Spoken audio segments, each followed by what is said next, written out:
Hey everybody, it's Matt from the Port Orchard Chamber of Commerce, and I'd like to welcome you to the Chamber's 2020 primary candidate interviews. For these interviews, we've selected three different races, the two races in the 26th Legislative District and District 2, the Kitsap County Commissioner's race, which encompasses South Kitsap and a little bit of Bremerton. All told, there's 12 candidates running for these positions. We reached out to each of the candidates using the email addresses that they used when they registered with the state. Those that got back to us, their interviews are included here. Encourage you all to watch them, to listen to them. Hopefully they will help you make better choices. But most importantly, I encourage you all to vote. Thanks and enjoy. And the first candidate that I have here is Jesse Young. Jesse Young is the current 26th district representative for position 2. Are you 2 or 1? 1. 1. So for position 1, to start out, Jesse, can you tell us a little bit about yourself, who you are, where you've been, where you come from, where you're going? Sure. Thanks, Matt, and thank you to the Chamber. I'm hopeful this is useful to you. So yeah, I've been your representative for the past 7 years. I was appointed unanimously by Republicans and Democrats in 2014, and then have been elected 3 times since. So that's 7 years. Look, I come out of Tacoma. I grew up there, impoverished, and was homeless most of the time. I think a number of you probably have heard that story before. I worked hard, had a lot of providence in my life, and was able to make something of myself. I graduated valedictorian of my class, was a Washington State Scholar, Procter & Gamble National Science Award winner, and was accepted into the University of Notre Dame, where I got a business degree in technology and management information systems, and parlayed that into a successful Silicon Valley career, where I started my career back in right before the turn of the new century here. And I have ever since then been consulting nationally, internationally in the areas of IT, aerospace, finance, and most predominantly in the last 6 or 7 years, healthcare. So I bring a wide array of corporate America experience in those types of industries. I'm a married man of over 20 years. My wife and I were high school sweethearts. We met at Wilson High School in Tacoma. We have 6 kids now, and thus I stand before you, offering myself up. If you'd like my type of experience, my type of leadership, then I might be your huckleberry. Outstanding. Thank you, Jesse. So I'm going to go ahead and start off with the first question. These distressing times have caused many problems across our state. How would you propose to tackle the large budget shortfall predicted to hit the state? I think it's somewhere in the neighborhood of $8 billion. Sure. Well, I would note, I know that you provide these beforehand, but I just got these. And I think that's going to be one of the things that you're going to see as a difference between me and certainly the other people that you're going to interview, because I can give you these answers off the top of my head and candidly. So in this case, I've already made the proposal. It was lauded by the papers. I believe the Kitsap Sun, the Tacoma News Tribune, Seattle Times, they all covered it. And the major economic plan to get the economy regoing is what I've dubbed the Boise Plan. And it's an acronym that stands for what we want to do. And it calls for a dual statewide moratorium on B&O taxes on businesses, and a moratorium on impact statements on everything. BOISE, again, a dual-wide state moratorium on B&O taxes and impact statements on everything. That's a dual-pronged approach to revitalize and basically give a jump start to our local small businesses and economy. Now, what a lot of people don't know, if you paid attention to my career, you know that I am the only representative in the House that serves on leadership on 2 budget committees. You know, I bring a lot of policy experience and industry experience to those policy committees. And so on transportation, I help write the budget. And then I also serve on the finance committee, which deals with all the tax revenue generating bills and considerations that we make at the state. And so from that perch, Boise really came about because if you understand the way that our economy produces revenue to the state, a majority of it, almost 50% of it, comes from sales tax. So the state is down, like you just said, over $8 billion. And if we can't make that up, we're going to have to make cuts. But you know, the easiest way to make a cut is to not have to make it. Well, how do you not make it? You get the economy going again. And how do you get the economy going again? Well, you leverage certain business principles that we know will work. And the first one of those is leveraging. The B&O tax is grossly unfair and regressive in this state of Washington. To tax businesses on their gross receipts is just fundamentally wrong. It's a major thing that keeps us from excelling even greater in terms of competition to other states for businesses. If we put a moratorium on B&O taxes, effectively what you're going to do is you're going to create a margin gain for businesses as they're trying to restart. And a lot of these businesses that are trying to restart don't have a lot of capital. They've soaked up all their savings. We need to make it easier for them to have margins in their capital to rebound and get started back up. So if we cut B&O taxes, we're actually helping them do that. B&O taxes only account for 18% of the state's revenue. So this is a major leveraging aspect from the state. We're going to cut 18% of our revenue that we're currently not getting anyways because everyone's shut down. But to incentivize them to start back up, let's cut the B&O taxes, let businesses have greater margins to get restarted. And what happens as they start to grow and start opening back up? They're actually going to engage in commerce, which is going to increase our sales tax. Well, 18%, using 18% as leverage to grow 50% increases our state revenue, which means that $8 billion will go down. The thing that you need to know about the $8 billion is that's over a 4-year outlook. And we still have 3 years left over that outlook. So it's not like we have to pay $8 billion and we're short $8 billion right now. That's number one. The second thing, again, I'm not scripted. You can probably tell I'm not reading the dang thing, unlike you're going to see from some of my other candidates. In the June quarter reports that we got back, would you actually believe, and you may not know this, that year over year, our economic receipts were still higher than they were in 2019? I don't know if that will be the case after Q3, but in Q2, our net revenues were greater than they were in 2019. It meant even with COVID knocking the crap out of our economy, we still produced more. So then why the deficit? Well, that's the second thing you need to understand about the deficit. That $8 billion is only a shortfall relative to the new spending that they wanted to do and enacted this year in the legislature. So it's not like we're out programs that we currently can fund them. Our revenue is still there to fund it. It's the new things that we're short on. So if you don't want to cut a lot of those new things, then let's spike the revenue generation with this Boise plan. Again, a dual-wide state moratorium on B&O taxes and impact statements on everything. And of course, you understand, and I'm sure we'll talk about it a little bit more, but if you got rid of impact statements, that's going to give a lot more opportunities for local small businesses to not have to wait for governance. And I'll talk about that later.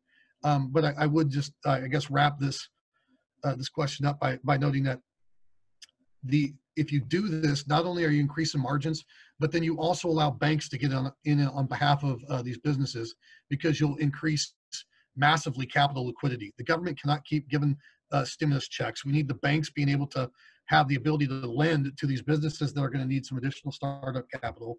And by increasing their margins, by reducing their B&O tax, you increase their capital liquidity, which makes lending much easier and less expensive for businesses as well. That's an economic plan. It's a real plan. And even the liberal papers in this state had to come out and laud it. And that's what I'm running for you. The bill's already drafted. We're ready to go. Outstanding. Thank you, Jesse. I don't know, maybe this next question is a little bit easier, but it's a lot closer to home. And definitely, you know, cutting the B&O taxes is something that would help. But the question is, how do you feel you can best support small businesses in Kitsap County? Well, you know, the second part of that Boise plan, and I guess I can use that to expand upon the impact statements, is a business. It's a simple question, and since we're talking to the chamber, everybody that's a business owner will understand this. If you want a local business to start back up, and then the governor comes out and says, "Hey, let's okay, you guys can reopen. Phase 4 for everybody. Let's go." And in a business, let's say it's a contractor that's out there. You hire him, Matt, to go do a job for you, and then he comes back and he says, "Okay, well, I can't start yet because I got to wait for the permit, or I can't start because I got to wait for this impact fee or whatever." Is that business really restarted then? I mean, if you open back up and then immediately put everybody behind already behind governance, where people are waiting for permits and impact fees and everything else, they're not really opened up. And so one of the ways that you can help local small businesses is baked into the Boise plan by putting a moratorium on all these impact statements. And what the plan specifically calls for is it says, unless the impact or the permit has anything to do with public safety, then we're just going to cut it. You don't have to pay the impact fee. You don't have to wait for the permit. Just go get the job, and then we'll clean up the permitting after it's done. We want you to be able to start doing business again. We want capital to flow. We want products and services being bought and sold. And that will help out a lot of local small businesses if they don't have to wait for some bureaucratic office, whether it's at the county level, the city level, or the state level, whether it's Department of Ecology, whether it's Department of Planning, it doesn't matter. Get these impact statements out of the way so people can get back to work and actually start working now. We don't want a false flag where the governor says open back up and now they're sitting there twiddling their thumbs. And the second thing would be the impact statements for them. Some of these local impact statements that local governments put on a business just say, well, we're not going to give you the permit until you pay, $20,000, $50,000 up front to go. That needs to get cut as well, because these companies don't have the money anymore. The reason why impact statements kind of work, even though I'm not really a big fan of them, is because businesses had money on spare. So I've just made money from your project. Now I'm going to go do Christine's project and I need an impact fee for that. Well, I can use part of the revenue I made from you to pay that fee until Christine pays me. Well, guess what? That money's all gone because you put me on the bench for 4 or 5 months. I don't have money for impact fees. So that's another way that I would help local small businesses get rid of these impact fees and get off their back from a government standpoint. All right, thanks. So Jesse, a lot of the stuff that we're talking about, and obviously top of everybody's mind is COVID-19. And, and I don't know, other than the fact, you brought up some great points with your Boise program. What role should or could government play in the economic recovery going forward in helping things get going? Well, first and foremost, we got to get back to the rule of law. Governance was not meant to work the way that the governor is currently doing it. And the fact that they have kept us as a legislature from coming back in the session, I think has been a major problem. And I think we're still starting to see some downstream impacts from that, because governance in the state of Washington and by our founding fathers was never meant to be created by the executive branch. It was meant to be created by the legislature, the people that are closest, or the elected officials closest to the people.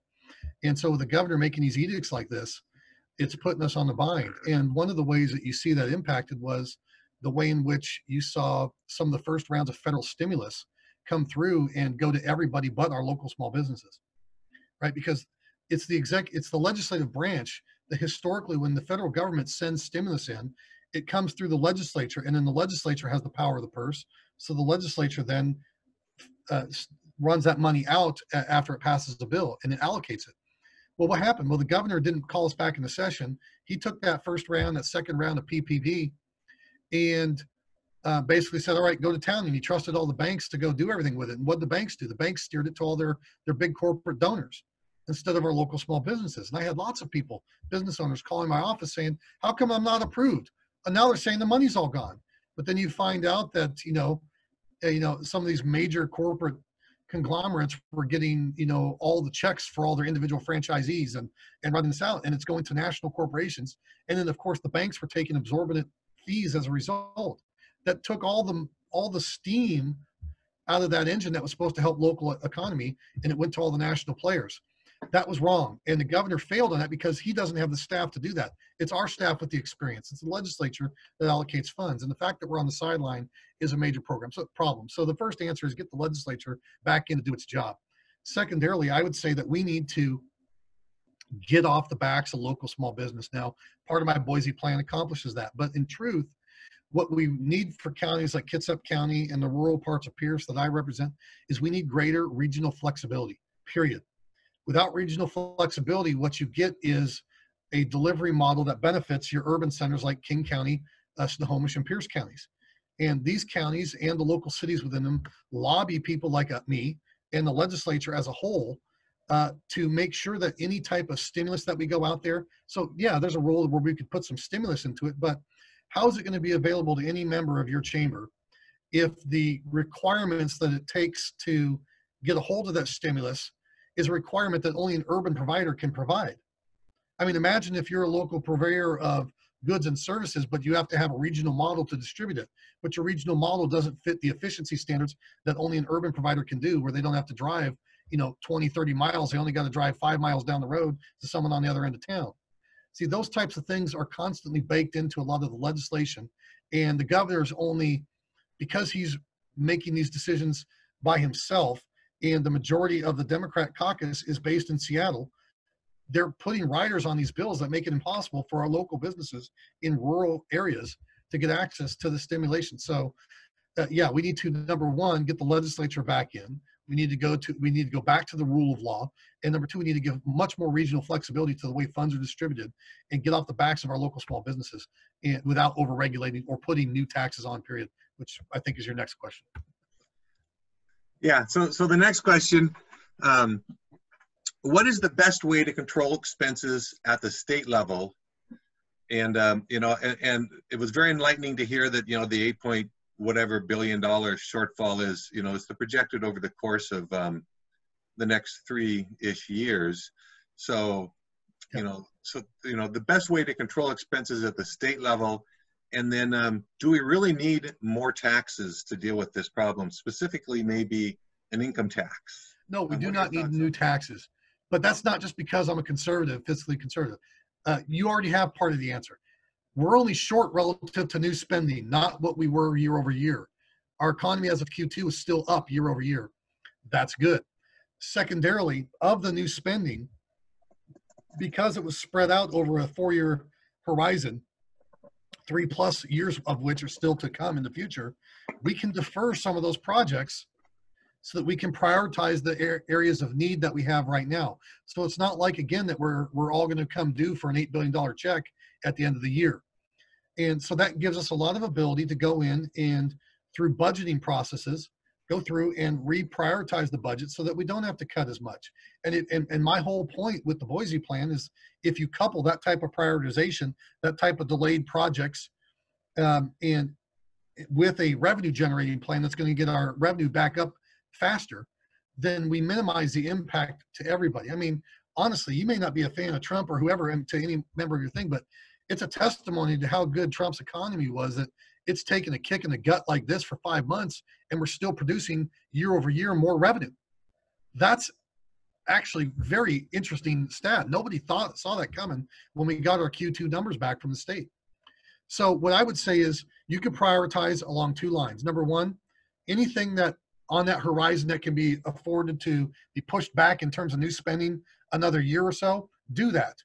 And then with the money that you have, that we do have coming in, prioritize those people who are most vulnerable first, whether it's from COVID or whether it's to being kicked out of their house because they haven't been able to make payments, rent, mortgage, otherwise.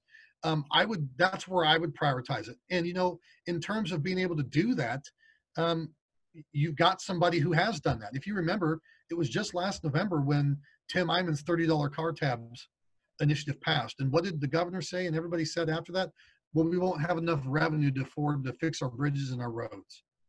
And so if you remember, the governor shut down all of our new projects. And he said, we can't open these projects back up. Now, this is going to sound like a theme. You'll see it here. But he said back then, we can't open these projects back up until we pass a new tax because we just don't have the money. Challenge accepted.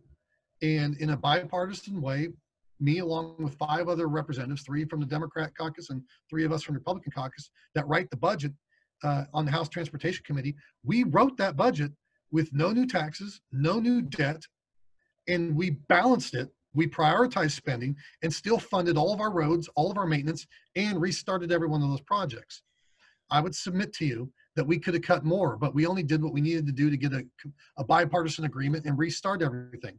Now, of course, that was before COVID, but if we can do that on a bipartisan issue, even when the governor said it was impossible, we can do that on all the other budgets. That really is a possibility. And I can't tell you, you guys can imagine, but I can't tell you how much graft and inefficiencies there are in our multi-billion-dollar budgets.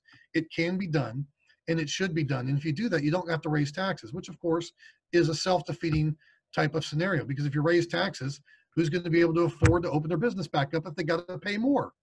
I mean, seriously, think about being able to say that a restaurant can only open up halfway. Well, come on, man. The guys are barely making it month to month as it is with their margins, and you're going to cut it in half. Taxes would be the wrong way to go. The problem that you're seeing here, or at least the problem as I call it, I think the Democrats are calling it an opportunity, is that people are scared. They're worried about their financial future. They're worried about their health. And I think that the Democrat caucus wants to use this as an opportunity to justify raising taxes, because they're going to say, well, we can't take care of little Sally or little Jimmy if we don't have more tax revenue. That's wrong. The government can take a hit. They forced all the private sector to take a hit. It's time for us to pull back a little bit on government. But if we do it the way that I did, I think that you'll see that our actual need to drastically cut and to cut into meat would be minimized. And so that's why I'm pretty confident going forward. But we can't get there if we don't put the legislature back in play. All right, outstanding. So the last thing I have here, Jesse, and it's kind of a way to sum things up, and